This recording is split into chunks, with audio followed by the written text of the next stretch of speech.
Hello बच्चों, good morning everyone. जैसा कि कल हम लोग डायपोल मोमेंट पे बात कर रहे थे, तो बात करते करते थोड़ी सी कहीं जो है फोन में एरर आ गया था, जिसकी वजह से हमको जो है आगे का टॉपिक जो है बंद करना पड़ा था। तो जहाँ तक हम लोग बात किए थे इसके लिए थोड़ा सॉरी, जिसके लिए जो मतलब जहाँ तक हम लोग टॉपिक किए थे उसी के आगे कंटिन्यू हम लोग करने जा रहे हैं, ठीक है। तो हम लोग जनरली ये बात कर रहे थे कि जो है म्यू कब जीरो होगा, म्यू की वैल्यू जीरो कब होगी और म्यू नॉन जीरो कब होगा। इसके लिए मैंने आपको कंडीशन बताया था, ठीक है, कि सेंट्रल एटम के रिस्पेक्ट में जो ग्रुप ऑफ एटम है अगर सारे आइडेंटिकल हैं, सारे एक जैसे हैं और सेंट्रल एटम के पास लोन पेयर नहीं है, तो इस परिस्थिति में जो हमारे कंपाउंड का डायपोल मोमेंट होगा वो जीरो होगा, ठीक है ना। और अगर उन दोनों कंडीशन में से कोई एक कंडीशन फेल होती है और कोई एक लगता है, ठीक है, तो वहाँ पे नॉन जीरो हो जाएगा, ठीक है। अभी हम इस पे बात करें, फिर किसका ज़्यादा होगा किसका कम होगा इस पे भी बात करेंगे। ऑर्डर अरेंज करने की बात आएगी, वहाँ पे भी बात करेंगे। तो म्यू कब जीरो हो रहा है कब नॉन जीरो हो रहा है इसके लिए हम लोग बात कर रहे थे, ठीक है। तो हुआ क्या कि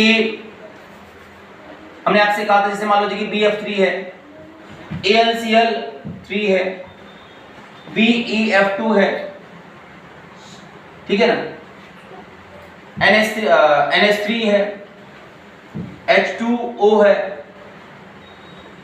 PCl3 है, PCl5 है, CHCl3 है, CH2Cl2 है, CCl4 है। ऐसे बहुत सारे कंपाउंड हैं। CCl4 हाँ, आपका एक NH3 और एक NH3 भी है, ये भी एक बड़ा अच्छा क्वेश्चन है, बात करेंगे हम लोग, ठीक है।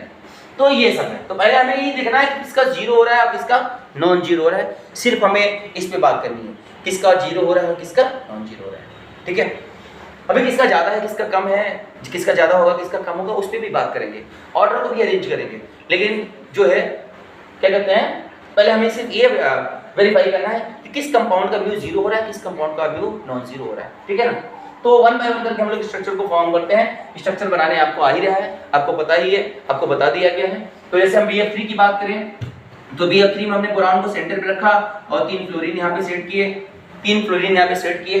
करने के बाद हमने क्या किया, आपको पता है कि बोरान के आउटर मोस्ट शेल में 3 इलेक्ट्रॉन होते हैं, 3 इलेक्ट्रॉन होते हैं आउटर मोस्ट शेल में। इसने क्या किया, एक इसको पकड़ाया, एक इसको और एक इसको।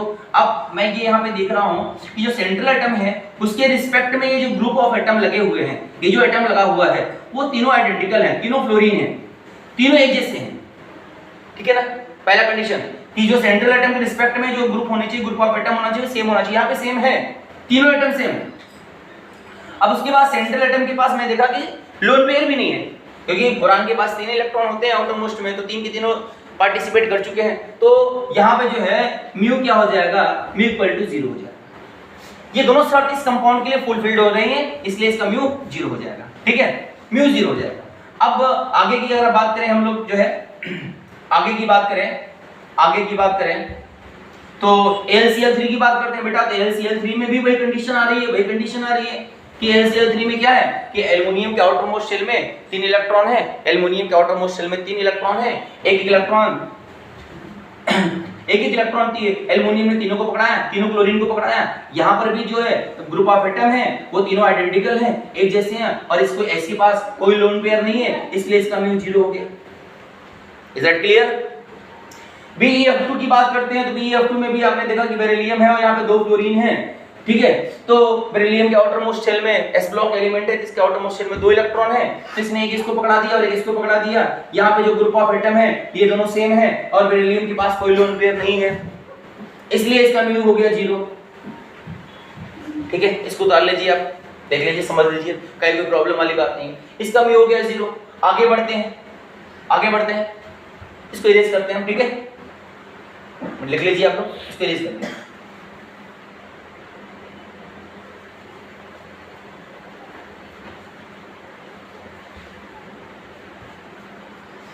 ठीक है।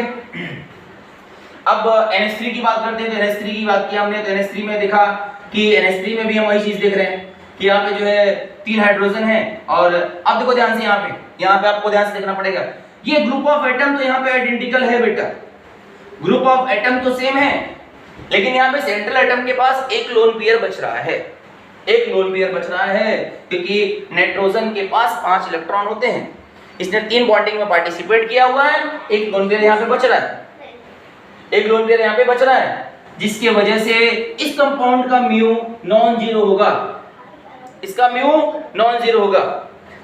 ठीक है, NF3 की बात करेंगे तो NF3 में भी वही स्थिति आ जाएगी। अभी तो यहाँ पे NH3 और NF3 का एक बड़ा अच्छा क्वेश्चन है एनसीईआरटी में, बड़ा अच्छा क्वेश्चन है, इस पे भी हम लोग इंडिविजुअली चर्चा करेंगे, लेकिन अभी फिलहाल आप देखिए तो यहाँ पर भी अभी हमें ये हो रहा है non zero, mu is not equal to zero. लेकिन आपको ध्यान रखिएगा NH3 और NF3 में ये पूछा गया है कि किसका डायपोल मोमेंट ज्यादा है, ठीक है, इसके बारे में भी हम आपको बताएंगे अभी, ठीक है ना। फिलहाल अभी हम ये देख रहे हैं कि ये जीरो, ये इसका नॉन जीरो है, ये भी नॉन जीरो है, ठीक है। कैसे किसका ज्यादा होगा वो चीज क्लियर करेंगे, क्योंकि अब दोनों चीजें आइडेंटिकल है, यहाँ पर भी एक लोन पेयर है और यहाँ पर भी एक लोन पेयर है, दोनों का ग्रुप ऑफ एटम सेम है, तो दोनों का जो म्यू है नॉन जीरो है। नॉन जीरो का मतलब कि दोनों का म्यू जो है, जो भी वैल्यू होगी इसकी बराबर आनी चाहिए, ठीक है, क्योंकि लोन पेयर की संख्या भी समान है, दोनों में आइडेंटिकल है, तो वैल्यू भी सेम आना चाहिए।